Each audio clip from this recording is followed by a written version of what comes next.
Double honors to the apostles, elders, and bishops. A great millstone on your brother, Rabbi Nat, coming out with a lesson. Lord's will, this is edifying to the Lord's elect. I found this online. It says, you should get the Nobel Prize for every war you stop. Trump makes his case for peace prize. I want to see what this is talking about. That's what I understand the reason is because Norway... Salakia, rewind it. Thank you so much. I have a question for you on Minneapolis, but on Venezuela and your meeting with Machado next week. If she gives you her Nobel Peace Prize, will that change your view about her running that country? Well, I have to speak to her. I mean, I'm going to have to speak to her. She might be involved in some aspect of it. I will have to speak to her. I think it's very nice that she wants to come in, and that's what I understand the reason is because Norway is very embarrassed by what took place. I mean, they're getting decimated. Look, whether people like Trump or don't like Trump, I settled 8 wars, big ones. Some going on for 36 years, 32 years, 31 years, 28 years, 25 years. Some just getting ready to start, like India and Pakistan, where already 8 jets were shot out of the air. And I got that done in rapid order without nuclear weapons.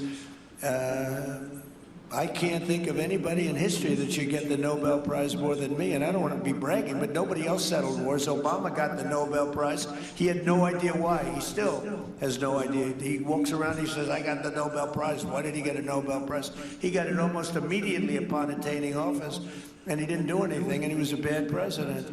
So, I mean, you should get the Nobel Prize for every war you stopped. These were major wars. These were wars that nobody thought could be stopped. President Putin called me and he said about 2 of the wars that he's been trying to stop them for 10 years. He wasn't able to do it. He couldn't believe it. So in theory, you should get the Nobel Prize for every war you stopped. Every one of them was major. But says the man starting wars all over the world. I don't care about that. What I care about is saving lives. I've saved tens of millions of lives. You know, the Prime Minister of Pakistan came here, and he made a very public statement. He said that President Trump saved minimum 10 million lives having to do with Pakistan and India, and that was going to be raging. So, you know, but I'm honored that she's coming here. I look forward to meeting her, yes. Yeah, 10 million lives. So that means he about to kill 10 million.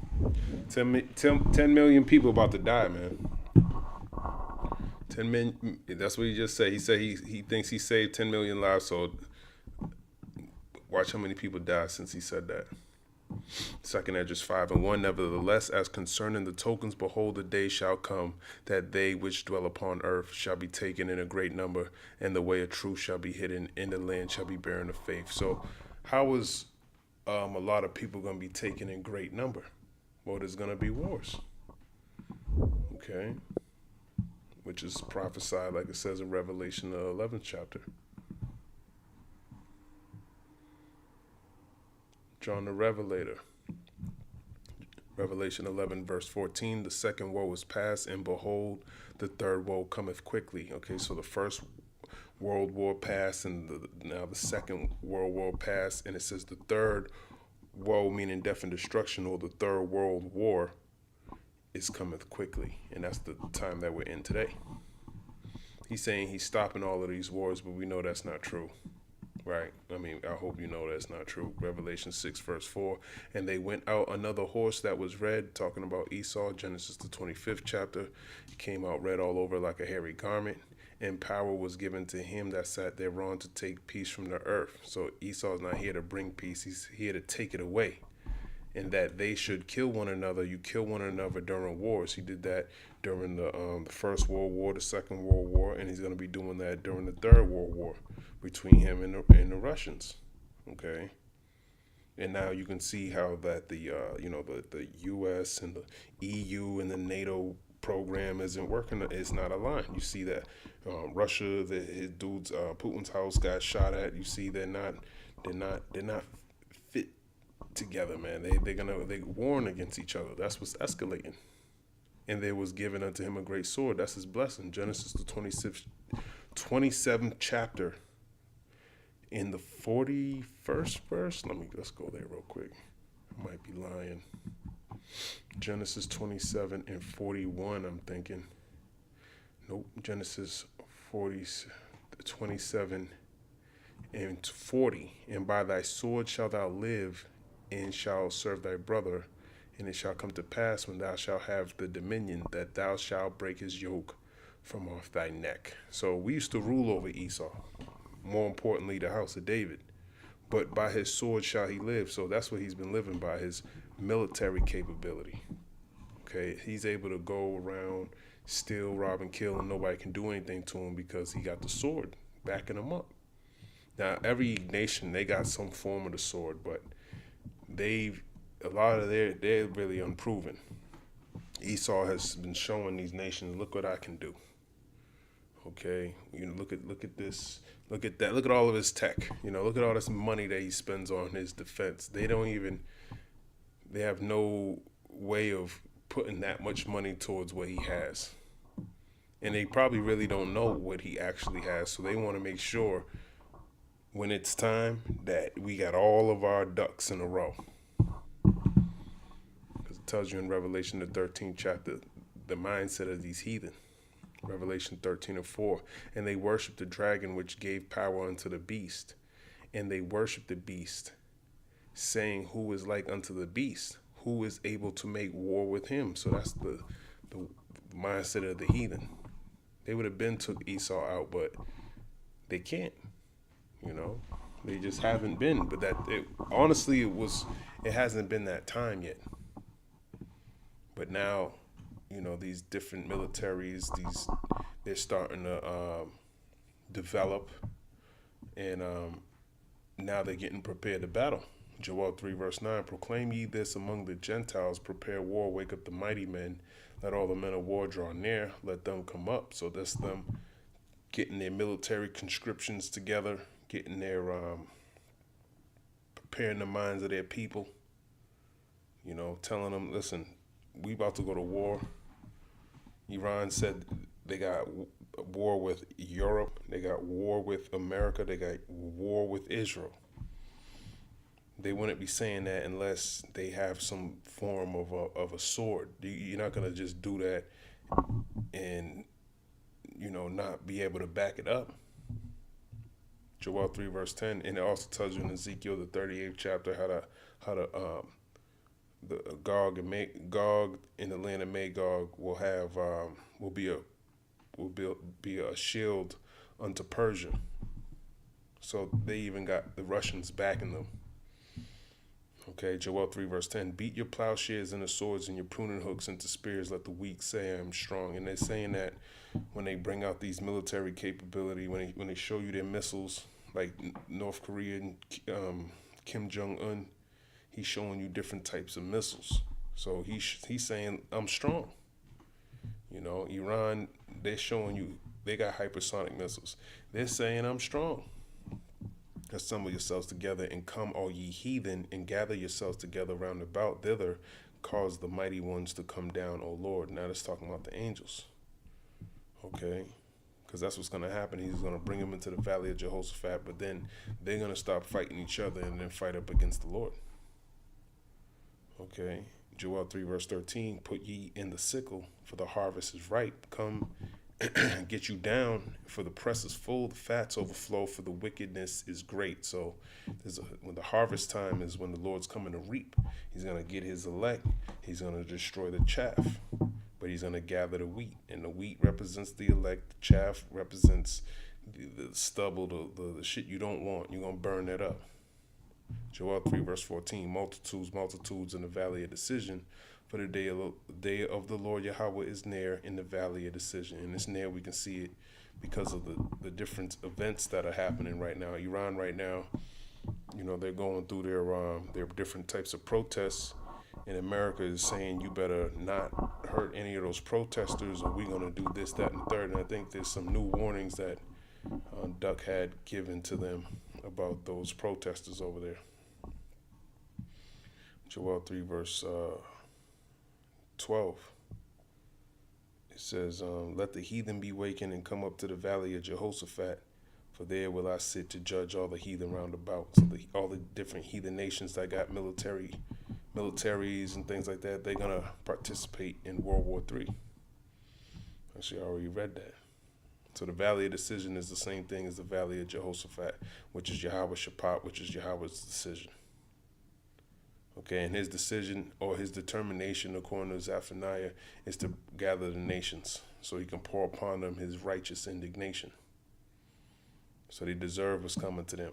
Joel 3 verse 15, the sun and the moon shall be darkened and the stars shall withdraw their shining, because the destruction is going to cause it to be darkened. Joel 3 verse 16, the Lord Yahweh also shall roar out of Zion and utter his voice from Jerusalem, and the heavens and the earth shall shake, but the Lord will be the hope of his people and the strength of the children of Israel. So this is Yahweh, by Hashem Yahushua, is the strength of the children of Israel. All right, he's going to be protecting them in that day, making sure that they get through what they got to get through, ultimately saving his elect. Let me grab this in the book of Proverbs, chapter 6, verse 16. These 6 things doth the Lord hate, yea, 7 are an abomination unto him: a proud look, a lying tongue, and hands that shed innocent blood, a heart that devises wicked imaginations, feet that be swift in running to mischief, a false witness that speaketh lies, and he that soweth discord among brethren. As a matter of fact, that's not what I'm looking for. I think I'm thinking about Job.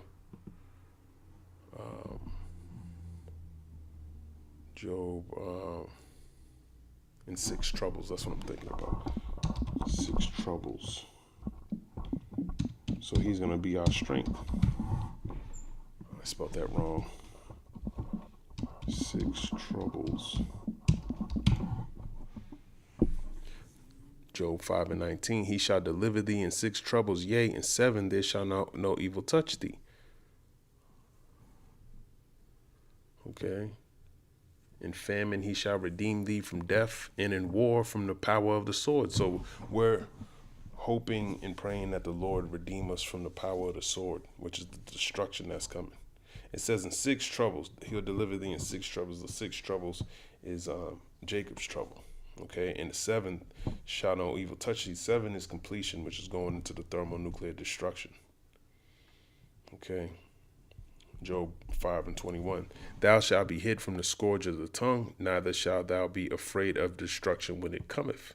At destruction and famine thou shalt laugh, neither shalt thou be afraid of the beasts of the earth. For thou shalt be in league with the stones of the field, and the beasts of the field shall be at peace with thee. Okay. So, long story short, the Lord's going to pretty much protect us. All right, so we hope that we're all part of that number so we can have that divine hedge. Okay, so it's just funny how he wants the Nobel Peace Prize when he's the one bringing the war. He's going to be the reason why World War III kicks off. Now, not him specifically. There's going to be a bunch of events that are simultaneously happen. But right now, they're all rumors because we understand that the MOTB has to be established first. And that's when the prophecies are going to exponentially increase. And we know we're in that time because in the book of Daniel, the 12th chapter, it talks about how knowledge was going to be increased.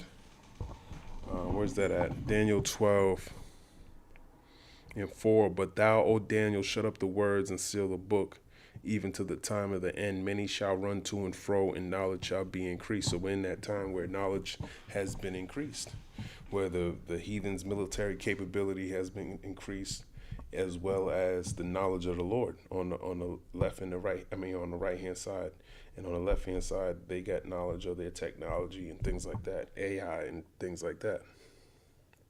But whatever's created, you know, like with AI, for example, you know, we use AI for righteousness, though.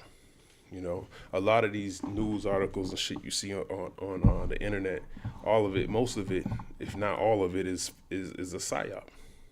Okay, but if we could use these videos in order to wake up the elect, why wouldn't you do that? He's using it to manipulate the minds of the people. We're using it to get the elect. We're using it as bait because this is what people's minds are occupied in. They're occupied in the world. But Esau tries to manipulate you to make you care about shit that don't really matter. So we'll take that according to 2 Corinthians, the 10th chapter. Let me go there real quick. 2 Corinthians 10, verse 5. Casting down imagination. I'll start at 4. I'll start at 3. 2 Corinthians 10:3, for though we walk in the flesh, we do not war after the flesh, meaning we don't war after a carnal thing that you can see, you could touch. We're not warring after that. For the weapons of our warfare are not carnal, but mighty through God to the pulling down of strongholds. And this is like a stronghold. This is his news is like his propaganda. You know, it's like a stronghold to people. They get so emotional when it comes to things that are being displayed, and we gotta really kind of show the sheep, like, listen, man, stay focused on the Lord, because all this stuff can pull you to one way or the other and knock you off your path. 2 Corinthians 10 verse 5, casting down imaginations and every high thing that exalteth itself against the knowledge of God, and bringing into captivity every thought to the obedience of Hamashiach Yahushua. So that's what we're doing when we're making these digital epistles, is bringing every thought into obedience. Because even though Esau is using this as a way to throw people off, we use it to gather his elect. Right? Let me grab this in the book of Ecclesiastes, Ecclesiastes, where are you? Ecclesiastes, I think it's 10:6. Folly is set in great dignity, and the rich sit in a low place. So like, yeah, and the rich sit in low place. So the folly is set in great dignity. So that's going into a lot of the foolishness. Pretty much everything's foolishness. All of this stuff. People dying from ice. Who cares about all of that shit, man? What does that have to do with the elect being saved? Okay, this is why it's important that, you know, these videos go out. It don't matter what you talk about, because you don't know what stronghold Esau is using to get one of his elect, to kind of keep them asleep as long as he can. But we fighting it. That's the battle. Okay, casting down these imaginations. 2 Corinthians 10 verse 6, and having in a readiness to revenge all disobedience when your obedience is fulfilled. That's pretty much it. Okay, we casting down those imaginations. Going up into Ephesians, the 6th chapter, putting on the armor, getting you prepared for the battle. Because it's a war. It's a spiritual war. And we're fighting for the hearts and minds of the elect. Because a lot of us, before we came into this truth, we were occupied in the world, paying attention to shit that don't matter. If you can't bring it back to the scriptures, you pretty much the walking dead. All right, now what's going on? So he's talking about peace. We know according to Isaiah 48:22, there's no peace for the wicked. All right, these scriptures weren't written for no reason. Okay, Isaiah 48:22, there is no peace, saith the Lord, unto the wicked. So even if Machado wants to come here sometime next week and give her accolade to Donald Duck, there's still going to be civil unrest, civil wars. There's still going to be, all these prophecies are still going to be fulfilled. Okay, let me grab this in the book of Mark, chapter 3, verse number 23. And he called them unto him and said unto them in parables, how can Satan cast out Satan? So Satan casting out Satan, meaning man, you pretty much, y'all are adversaries. Y'all are pretty much, everyone's pretty much up against the Lord. Okay, and if a kingdom be divided against itself, that kingdom cannot stand. So you see a divide between the Democrats and the Republicans. That's going to continue to be divided until the point where everyone's fighting up against each other. Excuse me. Mark 3 verse 25. And if a house be divided against itself, that house cannot stand. And you're seeing a house divided. You're seeing a duck pretty much saying, I'll do whatever the hell I want to do. And nobody, they're mad about it, but there's nothing really they can do. They're trying to put in legislation yesterday that would limit his power on how he's striking Venezuela. He don't give a fuck about any of that. Once the missile gets shot off and then it explodes on target, All that talking shit don't mean nothing. So what he's doing is he's busting at you first, right? He's shooting first, and then he's asking questions later. So that's an Edomite for yourself. Mark 3, verse 26. And if Satan rise up against himself and be divided, he cannot stand but have an end. And they don't understand that they're pretty much coming up against themselves. Esau don't know he's Esau, so half of the people, they don't know y'all are the Edomites. So you ain't even, your kingdom's divided. They trying to help the poor. It's too late for all of that. Okay. Let's go to this next video. It's Trump says U.S. will do something on Greenland whether they like it or not. So let's see this. How much money are you thinking of giving people in Greenland to get them on board with a possible U.S. I'm not talking about money for Greenland yet. I might talk about that. But I might talk about that. He said he was going to purchase Greenland like a couple of days ago. Now he's saying he might talk about it. right now, because if we don't do it, Russia or China will take over Greenland, and we're not going to have Russia or China as a neighbor. Okay? I saw something online. It said Greenland was sending their navy to U.S. so they can protect Greenland from the U.S. border. Oh man! So that they're basically saying America wants to protect America from Greenland's border. And I don't know who was talking about how that would cause a lot of issues and cause for the dividing of NATO and the EU, and by him doing that. So all of his actions are leading to prophecy, no matter what he does. But the world will look at this. I heard somebody say what he did with the tanker online. He said, wow, this guy's so smart, because if you take the Venezuelan president, he owes people money. So now these different nations can't get their money, so that puts them at a tight spot, because he owes billions of dollars to China. He got all these different types of deals, and now Duck's over there controlling everything. So that's putting a lot of people's money on hold. And he thinks that, bringing them to the negotiation table so they can debate about this money gives him leverage on how to, so he can negotiate different things. But it's not going to work out. In his mind, it might make sense to the carnal mindset. It might make sense to other Edomites, what he's doing. But you can't listen to Edomites when it comes to news, because they're Edomites. They're carnal.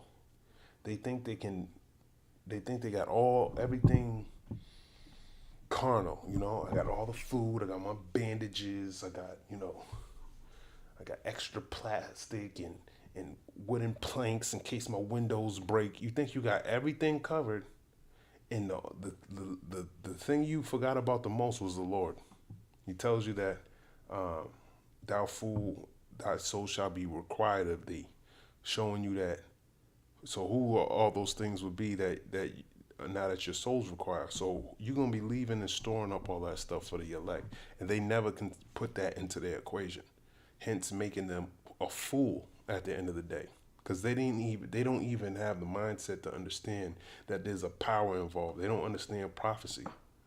This is what makes them very, very, very small, man, in the eyes of the Lord. And when he gives you the wisdom, you can see it through the Spirit. These people ain't. First of all, the fact that they call each other white, black, and that shit's childish as shit. Somebody could be a full-blown scientist, multiple degrees, and he's calling somebody black that's not black. He's calling somebody white that's not white. That's a cognitive dissonance. Okay, his mind is screwed, man. These people are done. Yes, they can come up with tech, but all that knowledge comes from the Lord. You can't be that stupid, okay, to literally believe and look at something. You could give these dudes a crayon box and say, put the crayon next to the person that looks like, and give them a black crayon, give them a white crayon, these fools would pick it up and put it next to a so-called white man and put a black crown next to a so-called black man. Okay? So it shows you these heathen, they ain't as smart as you think they are. They're really dumb. And they just imitate, whatever wisdom the Lord has given them is what they're operating in. But as smart as they are, they don't know prophecy and they don't know the Lord and don't even believe in him. So at the end of the day, they're just fools. I would like to make a deal, the easy way, but if we don't do it the easy way, we're going to do it. Oh, hard way. You know what that means. He'll pull the sword out on them. Okay? He don't care. And he probably would do it too. And by the way, I'm a fan of Denmark too. I have to tell you, and they've been very nice to me. I'm a big fan, but the fact that they had a boat land there 500 years ago doesn't mean that they own the land.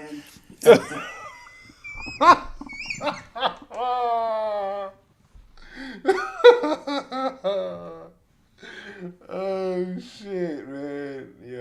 The Lord he's the man for that, man. He made it entertaining, man. If this don't make you laugh, man. He said because they landed a boat 500 years on Denmark doesn't make that your land. He could say the same thing about you. You landed your boat over here. You call this your land. That's Micah 2, man. I gotta grab it. That's funny as hell. Oh, man. Micah 2, verse 1. Woe to them that devise iniquity and work evil upon their beds when the morning is light. They practice it because it is in the power of their hand. So they devise iniquity, which is sin. Okay, one of the biggest sins they're committing right now is Exodus, the 20th chapter, which is part of the 10 Commandments that you Christians don't, even you claim, you don't even respect the New Testament, but you still talk about the 10 Commandments. You guys are foolish. Exodus 20 in verse 15. They've been doing this every single day. Thou shalt not steal. Okay, when you steal something, you're taking something that's not yours. Okay? Let's look at this word steal in Exodus 20 and 15. Ganab. Strong's H 1589. Ganav. To be stolen away, be brought by stealth. To go by stealth, steal away. To deceive, to thieve. And that's what he's doing. Secretly bring. That's what he's doing, man. To steal, to take away, theft. Secretly is saying. To put aside.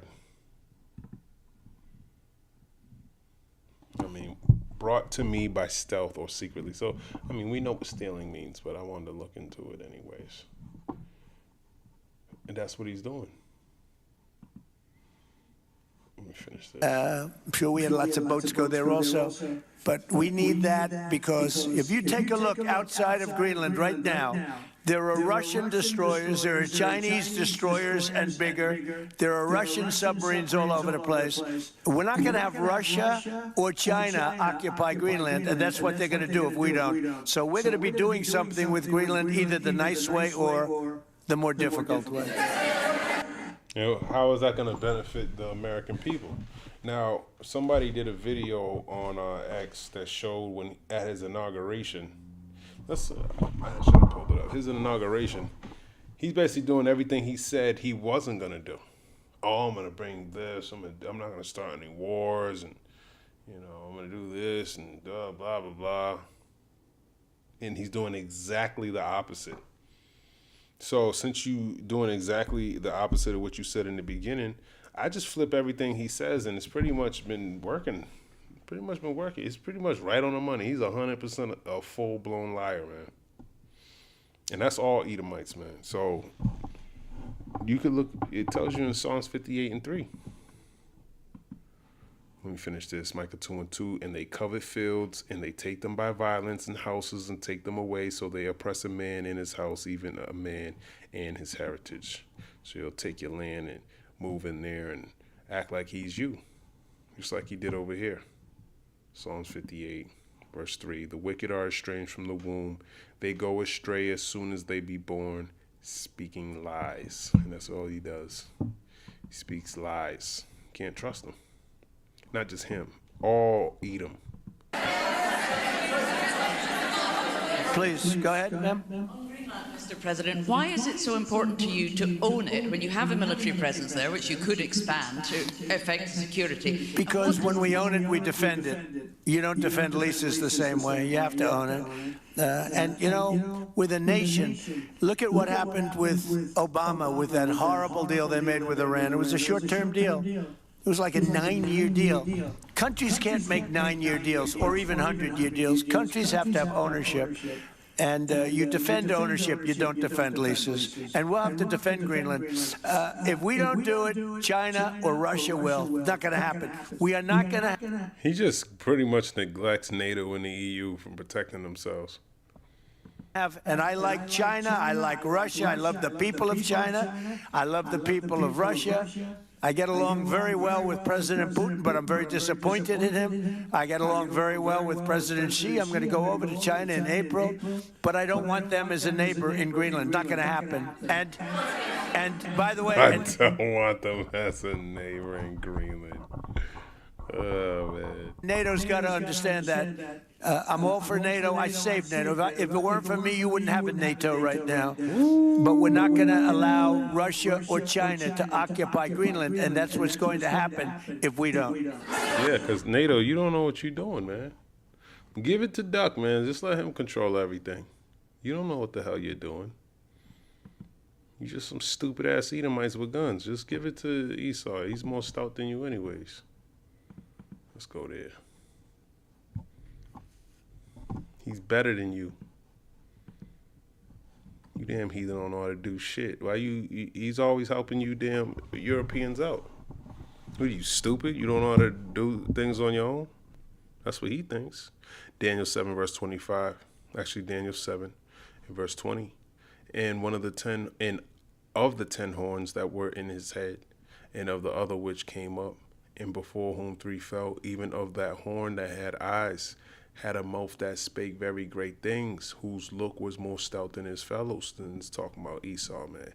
Talking about the American Edomite. He's more stout than the rest of you Europeans. Let's look at this word stout.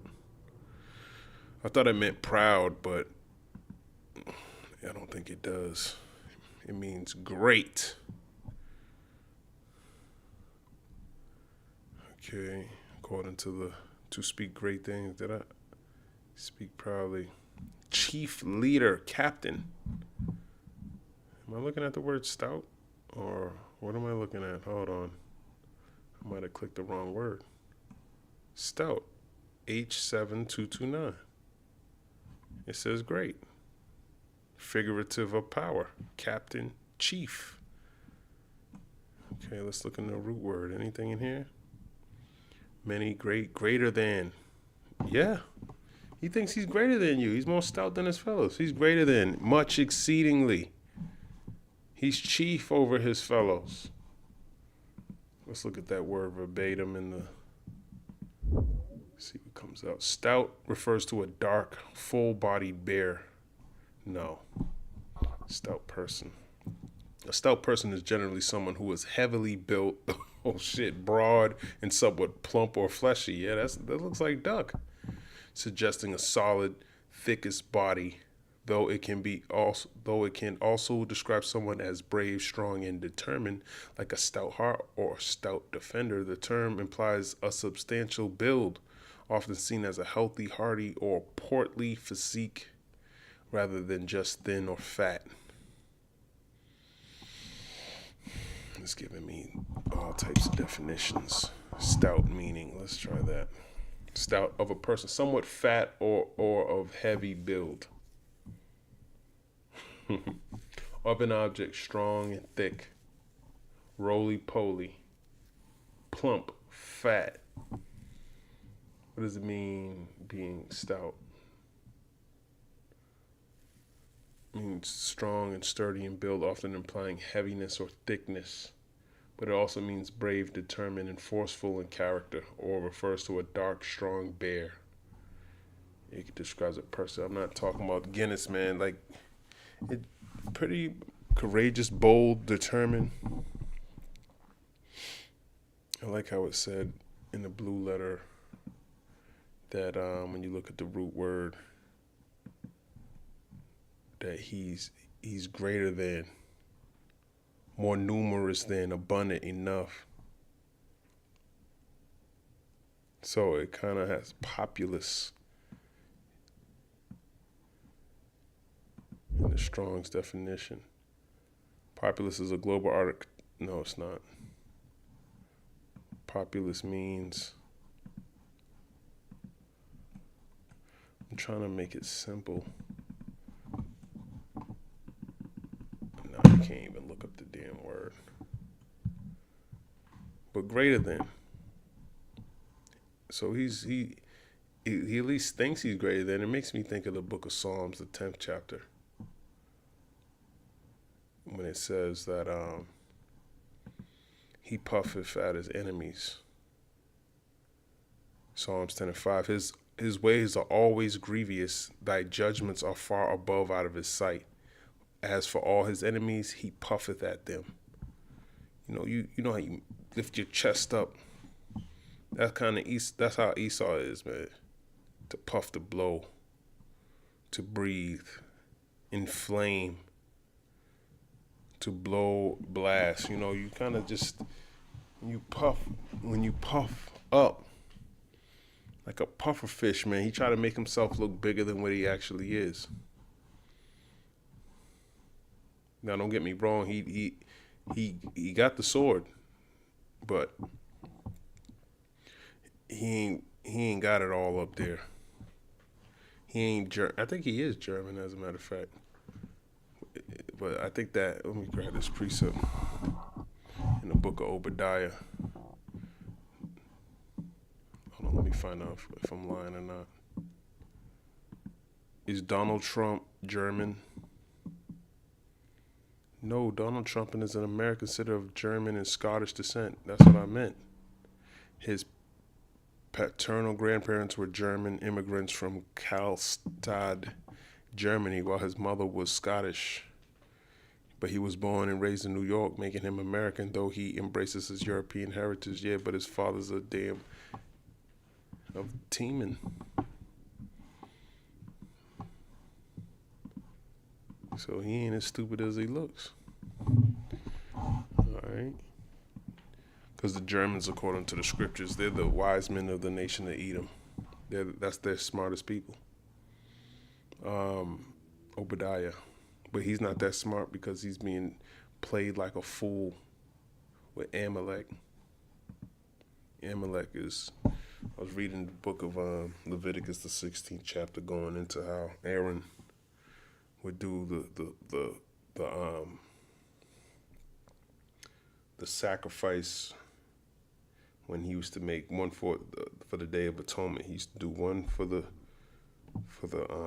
sacrifice. One goat was for the sacrifice and one was the scapegoat.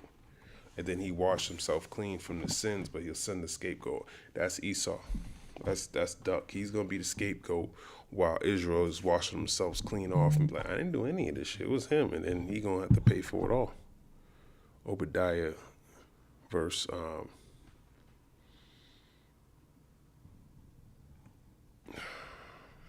start at 8. Shall I not in that day, saith the Lord Yahweh, even destroy the wise men out of Edom, and understanding out of the mount of Esau?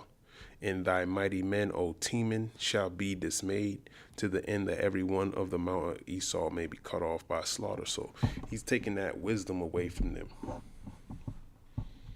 Okay, so if you don't operate in wisdom, you're going to be destroyed. Like it tells you in the book of Ecclesiasticus, the 10th chapter. Let me grab that real quick. Ecclesiasticus chapter 10:2, I think. Nope.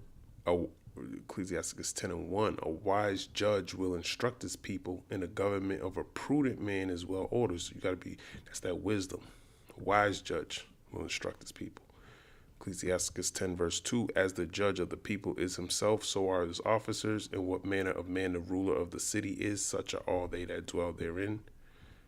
An unwise king, which is Esau, right, destroyeth his people. So he's not instructing him, he's going to destroy you.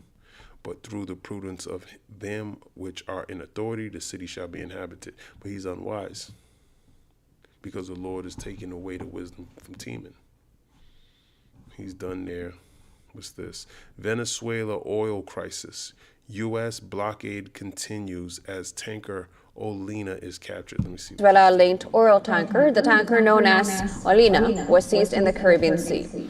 The U.S. Southern Command put out a video of their raid on social media, and they say that the Marines were launched from the USS Gerald R. Ford aircraft carrier for a pre-dawn raid. Now, they can be seen boarding the oil tanker and taking control of it.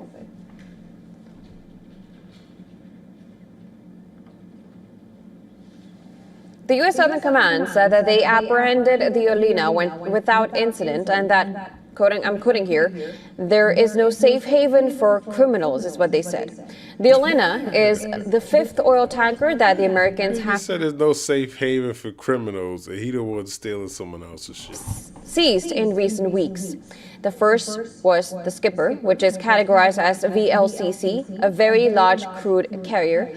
When the U.S. seized the ship, they said that it was a sanctioned vessel which was used to transport oil from Venezuela to Iran. On December 20th, the Americans seized the Centaurs. It was a supertanker which was flying the flag. He doing high-level Call of Duty hits in real life.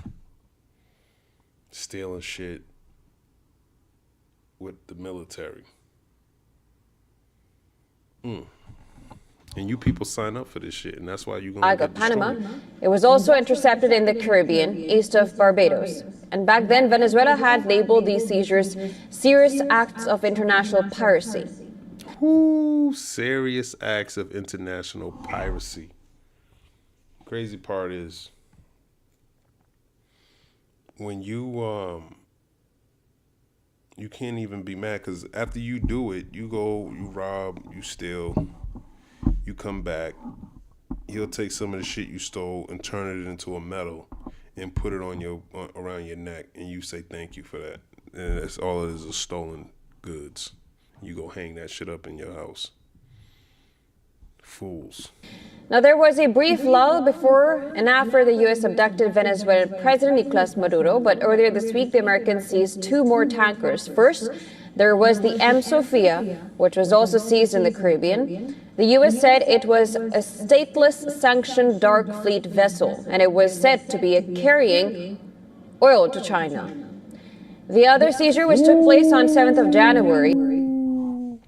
I was watching something. This dude was saying how what America's going to do is he's going to try to block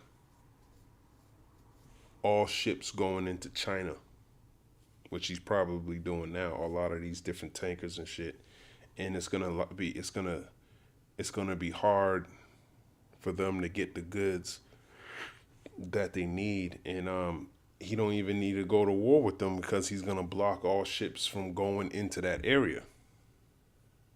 You know, so I guess they're heavy, they have to import a lot of food. So he understands all of this, and he's going to try to stop a lot of different things that are going into these areas. But I don't even think that's going to work.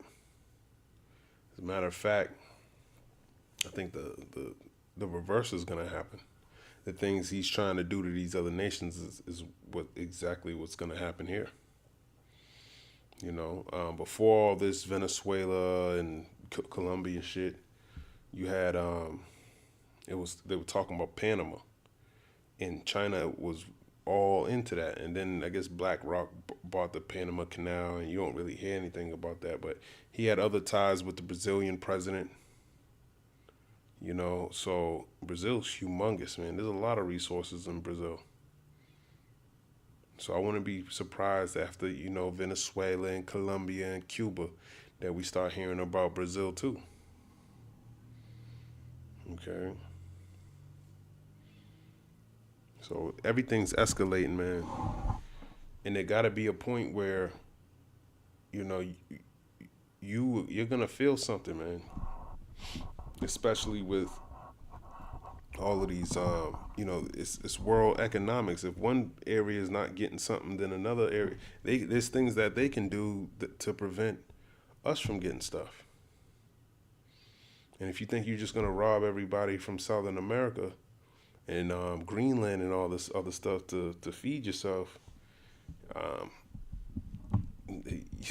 don't think that's gonna work, man. Everyone's gonna team up against you. The whole world's gonna team. We're gonna be like over here in Babylon. Babylon's gonna be like North Korea, cut off from the whole world.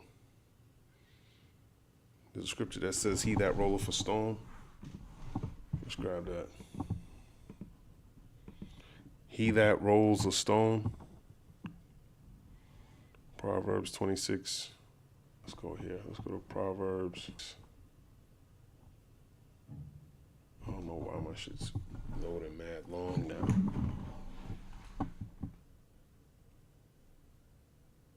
Yeah, Esau's fucking with me. Proverbs 26 and 27. Whoso diggeth a pit shall fall therein, and he that rolleth the stone, it will return upon him. So he's trying to blockade these other countries, stop them from getting this, that, and the third, and all that's going to happen to us.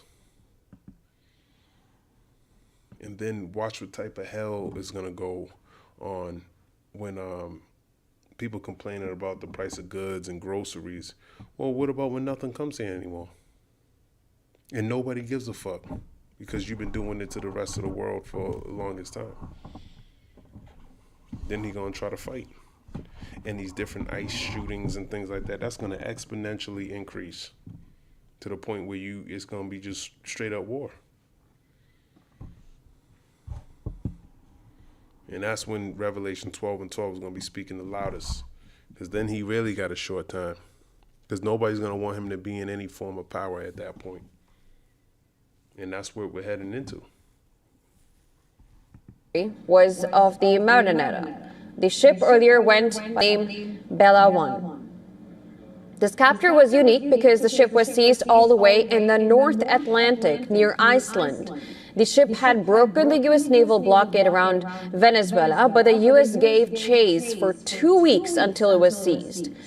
Damn, they were chasing that ship for 2 weeks?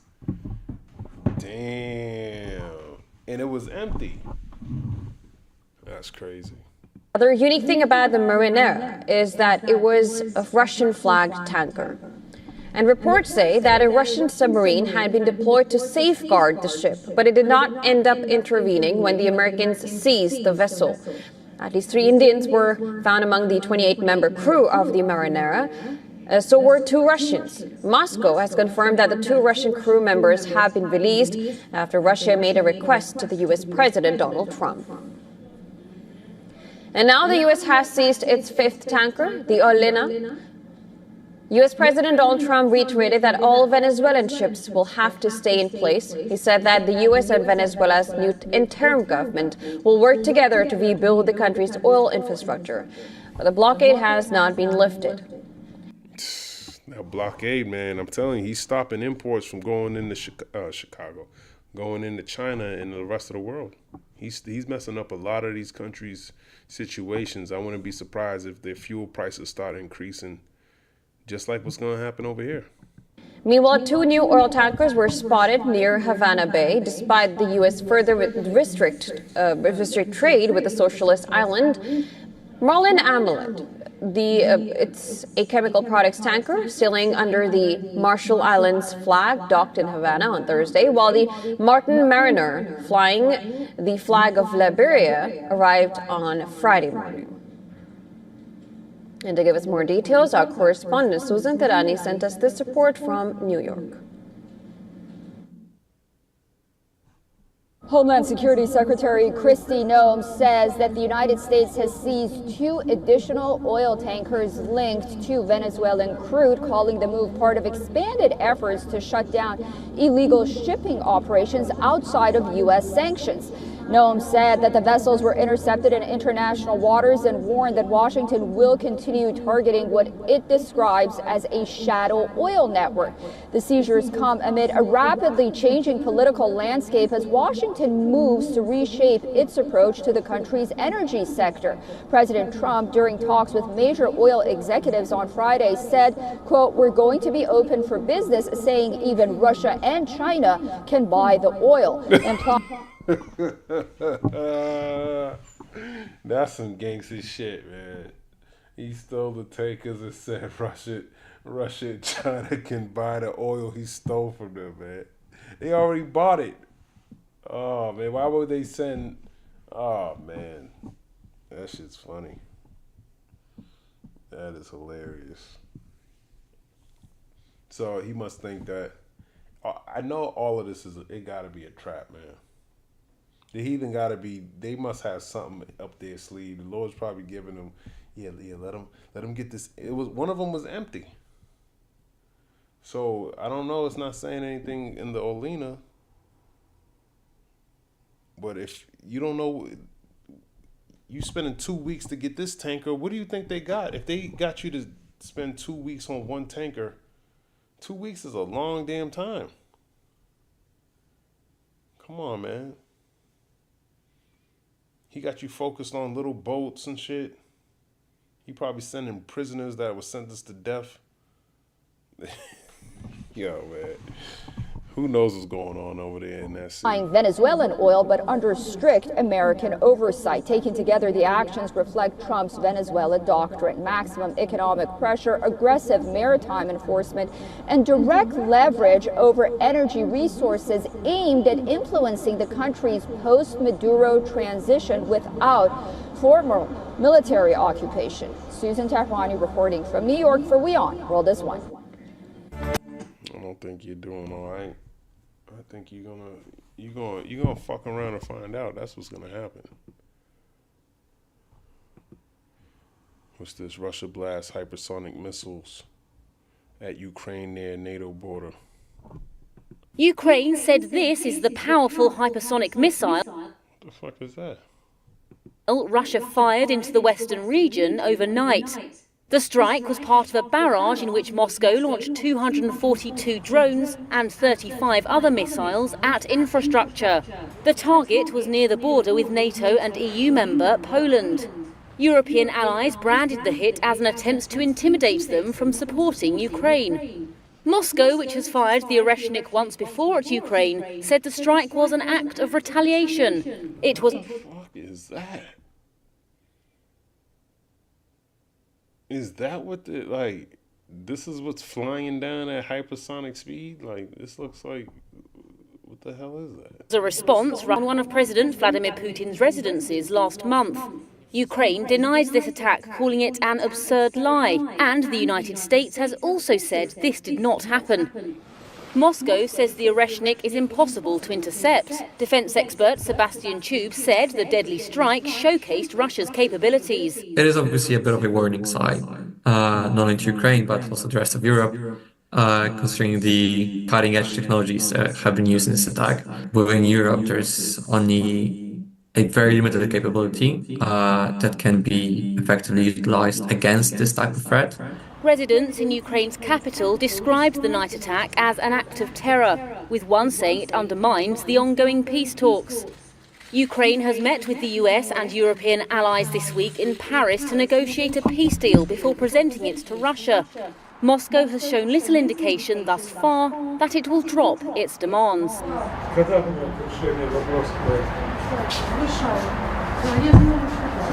They just saw a couple broken windows, like a hypersonic missile was just like a little rock or something.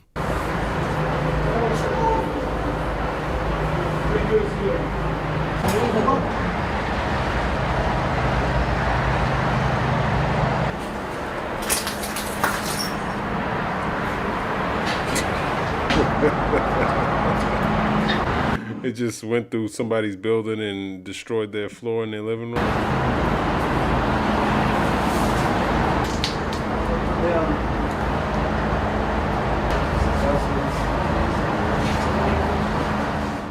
I'm confused. I'm confused. I don't know what the hell that hypersonic missile bullshit is.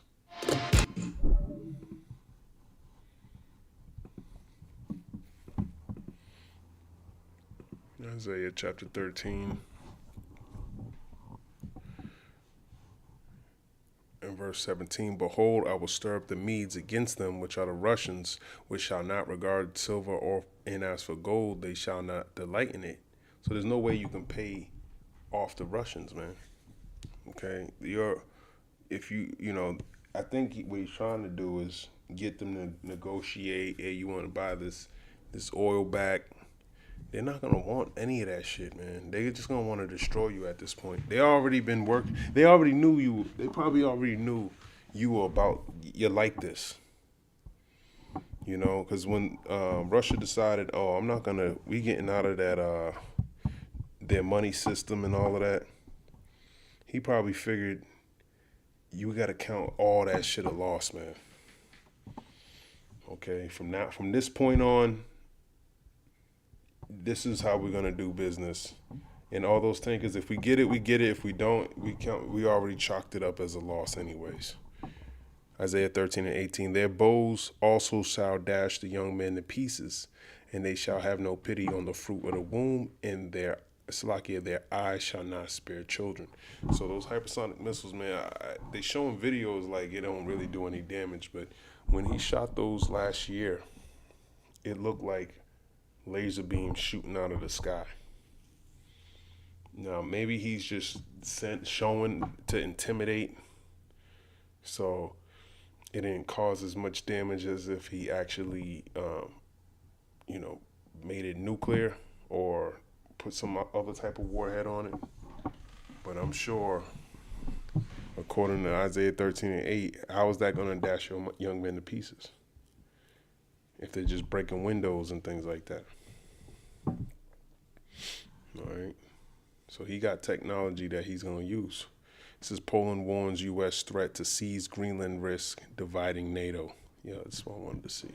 Polish Prime Minister Donald Tusk said on Friday he is worried about the strain on NATO caused by the U.S. threat to take over Greenland. Yes, I'm very concerned about the Greenland issue, and I'm also very concerned about the events in the United States and everything that's building such ideological and political tension within NATO and the United States itself. The White House has said the U.S. was considering a range of options to acquire Greenland, including the use of military force. Poland views the United States and NATO as crucial to its security in the face of an increasingly assertive Russia, and policymakers in Warsaw fear divisions in the alliance could embolden Moscow. A U.S. military seizure of Greenland from Denmark, a longtime ally, would send shockwaves through the NATO alliance and deepen the divide between U.S. President Donald Trump and European leaders. But Italian Prime Minister Giorgia Meloni said Friday she doesn't think it will happen. Io continuo a non credere nell'ipotesi. I continue not to believe in the hypothesis that the United States would launch a military action to take control of Greenland, an option that I clearly would not support. I've already put that in writing, but which I believe would benefit no one. I think it wouldn't even benefit the United States of America, to be clear. E gli Stati Uniti d'America, per intenderci. Meloni said a reinforced NATO presence in the Arctic would help address U.S. concerns about rival powers gaining influence in the region, reducing pressure for unilateral action by Washington. The U.S. State Department said that Secretary of State Marco Rubio spoke to NATO Secretary General Mark Rutte on Friday and discussed the significance of Arctic security for all NATO allies. I wonder what Mark Rutte had to say. Imagine being able to.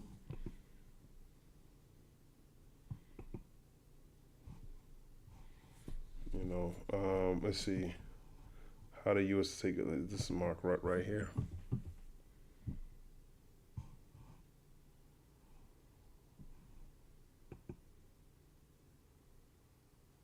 If it ever starts, I don't know what the hell. President Trump's threats to annex Greenland are straining transatlantic ties. Today, U.S. Vice President J.D. Vance told Europeans to take Trump seriously in his push to acquire the Danish territory.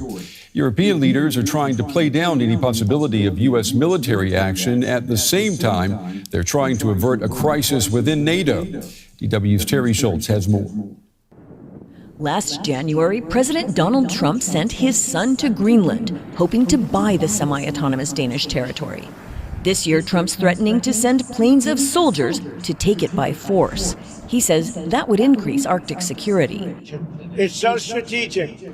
Trump's Greenland gambit has instead done the opposite, suggesting the previously unthinkable, that NATO's most powerful member would invade a smaller one in a fight over alliance territory. It is a huge victory for Putin that we're even having this discussion. NATO is prepared to deal with attacks from the outside, not the inside. NATO as an alliance is, it's obviously military strong, but militarily strong, but it is politically vulnerable, and we're just seeing how politically vulnerable it is at the moment. When a country feels threatened, it has the right to convene emergency consultations at NATO. Yo, the Lord is terrible, man. He is terrible. These either don't know what the hell's going on. You got your ally talking about, the Lord is ill, man. They don't know what the hell's going on. It don't even make any sense. It don't make any logical sense at all. Why wouldn't you just work with your ally to help against the common enemy that you have? Nope, I want to take you over. So now it's a threat from the inside, man. That's crazy. That's crazy, man. Under what's called Article 4, but with the U.S. as the convene emergency. It is at the moment. When a country feels threatened, it has the right to convene emergency consultations at NATO under what's called Article 4, but with the U.S. as the source of Denmark's insecurity, sources say Copenhagen will be heavily pressured not to do this. Likewise, the idea that European allies could send forces to protect Greenland against attack is too far-fetched for a NATO conversation. I don't know why the video looks so poor. Let me try to sharpen it up. My video was looking bad. U.S. President Trump's threats. It just sucks. I guess this video sucks. It is a huge victory for Putin that we're even having this discussion. NATO is prepared to deal with attacks from the outside, not the inside. NATO as an alliance is, it's obviously military strong, but militarily strong, but it is politically vulnerable, and we're just seeing how politically vulnerable it is at the moment. When a country feels threatened, it has the right to convene emergency consultations at NATO under what's called Article 4, but with the U.S. as the source of Denmark's insecurity, sources say Copenhagen will be heavily pressured not to do this. Likewise, the idea that European allies could send forces to protect Greenland against attack is too far-fetched for a NATO conversation. Ooh, it's too far-fetched, man. Y'all, it's all that confusion, man. Shit. I would hate to be NATO right now, because then you got Russia, you got America. You're like, what the fuck is going on here? You don't know who to trust. And that's the Lord, man. Putting pressure on you, so that's gonna cause you to make a mistake, man. Probably cost you this can get ugly, man, real quick. Don't think that we are going to see President Macron sending troops to Greenland, or Chancellor Merz, or Prime Minister Stammer, or any other European NATO ally. This is something that has to be resolved between the Kingdom of Denmark and the US administration. And if it isn't resolved, Danish Prime Minister Mette Frederiksen says NATO is dead. Danish European parliamentarian Per Clausen says that would at least be true for Denmark. How should you be member of an alliance which has to defend you if the most powerful in this alliance is attacking? Secretary General Mark Rutte. Ooh, yeah, exactly. What's the point of having NATO if someone can say whatever the hell I'm coming to get you? I'm coming to. He even said today, I just saw earlier in the video, he said if I want to buy it, he said I don't know if I want to buy it or something like that. But he said pretty much he gonna do whatever the hell he wants. What did he say? Whether they like it or not. Trump says U.S. will do something on Greenland whether they like it or not.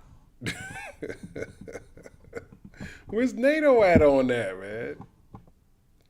Is Mark Rutte talking to Macron? It has yet to comment publicly on the renewed tensions. Secretary General Mark Rutte has yet to comment publicly on the renewed tensions. When the 32 NATO ambassadors met Thursday, Greenland was discussed, but only in the sense of how to collectively improve Arctic security. No one mentioned how counterproductive to that a U.S. military intervention would be. DW correspondent Terry Schultz, she filed that report. She joins me now from Brussels. Terry, we heard you say there that despite all of these rising tensions, the head of NATO, Mark Rutte, he has not weighed in. I mean, this seems like a strange silence, is it? Well, to be fair, Mark Rutte has not yet had a public appearance, and to my knowledge, he certainly hasn't canceled anything to avoid having to comment on this. But yeah, we are used to hearing him actually defend the Trump administration's criticism of the alliance and say that, you know, it has forced allies to make changes that actually makes NATO stronger.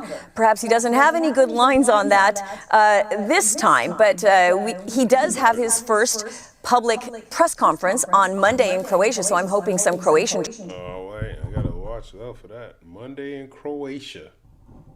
Mark Rutte. I'm curious to see what he's gonna say. Journalists ask him about this, so we can hear what he's going to say about that. Now, one person, Brent, who hasn't managed to completely avoid having to comment on it is the Supreme Allied Commander, Alexis Grinkowicz, who is a U.S. general. He was in Helsinki today and was asked about it.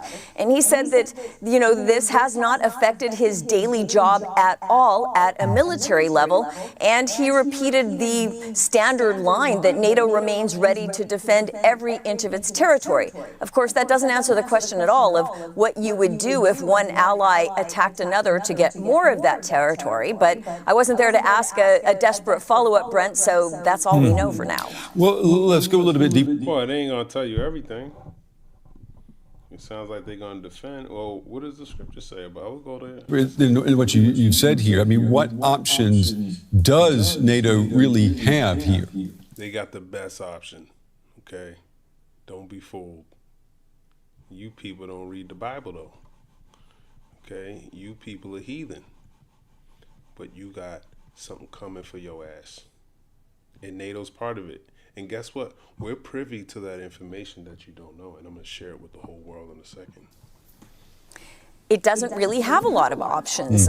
You know... Oh, really? I got to grab it just because she said that. You got to read Revelation 17.